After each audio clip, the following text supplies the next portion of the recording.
Assalamualaikum warahmatullahi wabarakatuh. Apa khabar korang semua, sihat? Terima kasih kerana klik video kecil tencen. Jangan lupa like, komen dan subscribe. Okey.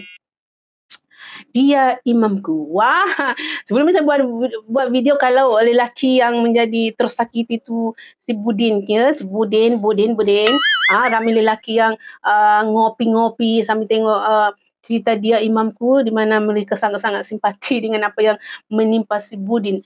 Tapi sekarang macam simpati tu dah berkurangan. Kenapa? Kerana si Budin yang sebelum ni begitu marah kalau si Maira dekat-dekat dengan si Rafiq, tapi dia sendiri yang sekarang ni bercinta dengan Dr. Afifah. So ramai yang komen di situ, Budin ni dah lupa ingatan ke?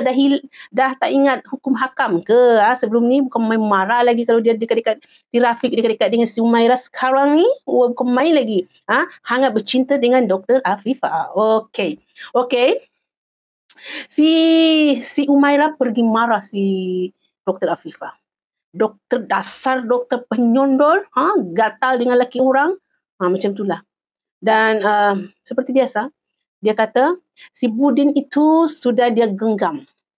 Tak ada seorang pun perempuan yang akan berjaya merampas dia daripada tangan dia. Kerana apa? Kerana si Budin takkan jatuh cinta dengan mana-mana perempuan selain dirinya, kononnya. So, simpanlah angan-angan kau, Dr. Afifah, untuk mendapatkan Abang Budin. Ya. Kerana apa? Kerana dia akan pertahankan sehabis mungkin supaya si Budin itu kembali lagi kepadanya. Okey? Seperti biasa, dengan sikap yang sombong, berlagak macam nak pelempang semerah. Di dalam, saya tengok di IG kan, ramai yang simpati dengan Umairah sekarang ni. Tak ada makna aku nak simpati. Bila aku dengar dia memaki-maki doktor tu, tak ada makna aku simpati. Lagilah aku komen situ. Kahwin Budin, kau mesti kahwin dengan Afifah. Ramai situ. Kau penyondol ke? Saya sokong si Afifah, ada orang komen, kau ni penyondol ke? Aku lempang je. Okey, lepas tu, si Hasan ni tahulah kalau si Umairah ni datang ke klinik Afifah dan marah-marah si Afifah. Dia telefonlah si Budin ni, kata si Umairah datang ke hospital pula. Datang ke klinik Afifah dan marah-marah. Masa itulah dia call tu si Budin apa lagi? Dia call lah Sumairah. Sumairah ni bila dia kata si Budin nak pergi rumah, punyalah excited dia, nak masak lah, nak inilah, nak itulah. Macam-macam dia buat. Sebab dia happy sangat. Sebab dia rasa konon-kononnya apa yang dia buat dengan Afifah tu berjaya menunjukkan bahawa si Umairah ni betul-betul nakkan si Budin. Sebab itulah dia sanggup pergi marah si Dr. Afifah. Padahal si Budin sebenarnya datang ke rumah tu untuk memberitahu bahawa si Afifah itu adalah bakal isterinya.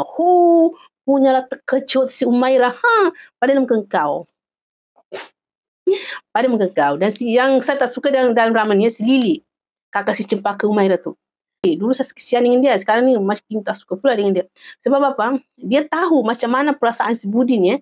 Dia tahu macam mana seksanya si Budin selama ni. Macam apa dia rasa masa si Amal tu sakiti dia lah, abaikan dia. Dia sangat-sangat dihina, dimaki dan segala-galanya.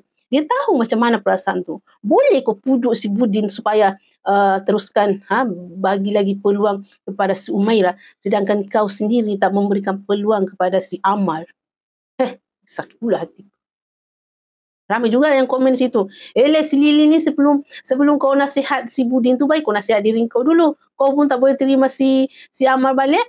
Sama lah dengan si Budin. Si Budin dah sakit hati. Dia kata, saya menangis masa arwah mak dengan ayah saya meninggal, saya menangis. Tapi apa yang Cempaka Umairah buat dengan saya membuatkan air mataku gugur.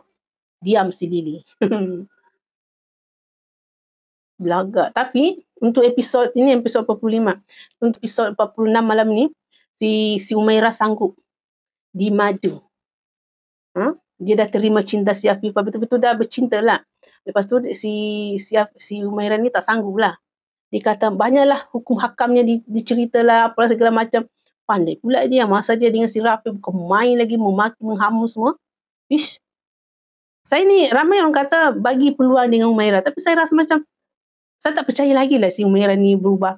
Saya macam dia lebih kepada ego. Macam si Budin kata dia sebenarnya lebih kepada ego. Dia nak menang sendiri. Boleh jadi dia konon-konon nak konon-konon. Boleh jadi dia kononnya suka dengan si Budin, cinta matilah apa segala macam sebab dia tak nak dia kalah dengan Dr. Afifah. Nah, itu saya punya kepala otak pun fikir macam tu. Jangan-jangan dia ni sebenarnya tak berubah langsung pun. Betul lah dia tak mau dengan si Rafiq dah.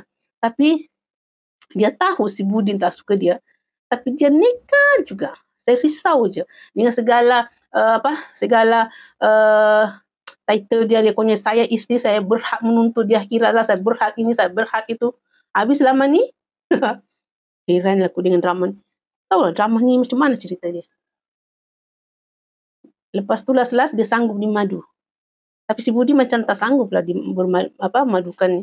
Saya pula sekarang ni satu perkara juga yang saya fikir ni. Adakah si Budi ni betul-betul dengan si Afifah atau saja buat dia nak tengok si Umairah ni betul-betul dah berubah ke ataupun tak, ataupun hanya kerana ego saja. Ini yang merisaukan ni, dua perkara ni. Pertama adalah adakah si Budin ni betul-betul suka dengan si Afifah ataupun dia nak menguji saja si Umairah, dan si Umairah pula adakah dia betul-betul dah terima si Budin ataupun sebenarnya dia ego, dia tak mau kalah dengan Dr. Afifah. Stres aku. So malam ini untuk episod 46. Lama pula cerita ni ya. Wow. Selalu ini sampai 38, 42, ini sekarang dah sampai ke 46. Dan belum minggu terakhir lagi saya rasa. Ini sampai episod berapa ni? So itu sahajalah. Si Budin sudah, lelaki-lelaki mungkin sudah kata apa ni Budin ni? Dulu kami sokong tahu. Sebab begitu tersakiti dengan kesabaran. Tapi sekarang ni tengah bercinta dengan Dr. Afifah dan dalam masa yang sama masih suami orang. Gitu. Tapi dia nak lepaskan Umairah, tapi Umairah yang tak mau sebenarnya. So, kalau dia tak serius kan, dia tak akan pergi jumpa mak. Sebab sebelum ni dia sangat-sangat hormat mak mertua dia, bapa mertua dia dengan Kak Lily dia. Tapi bila dia dah sanggup jumpa dengan semua, menyatakan hal sebenarnya bahawa Dr. Afifah tu adalah bakal isteri dia, rasa mungkin. Saya harap tahu, saya nak kalau Dr. Afifah kahwin dengan si Budin. Jangan kembali dengan si Umairah. Biar padan dengan muka si Umairah. Biar dia tahu langit tinggi ke rendah untuk orang-orang di luar sana yang berperangai macam si Umairah ni. Biar dia sedar sikit. Kau maki-maki laki kau hamun dia, kau macam-macam kau cakap dengan dia, dan bila dia berubah hati, baru kau rasa nak menyesal, tak ada maknanya. Kau jangan terima lagi. Biarkan kau cari perempuan yang macam Dr. Afifah tu yang lembut. Bisakan dengan Umairah dengan Afifah jauh lagi. Cantik pun cantik. Kerjaya pun ada. Apa lagi? Sebetulnya si Umairah tercabar. Dia bengang. Kenapa ni doktor pun nak ke dengan si budak kampung ni? Dulu kan dia cakap macam, tak langsung si doktor ni. Budak kampung tu pun dia nak. Sekarang ambil kau terheke-heke juga dengan budak kampung tu. Pak dia makan kau. Okay, so itu sajalah. Assalamualaikum warahmatullahi wabarakatuh. Melibatkan perasaan.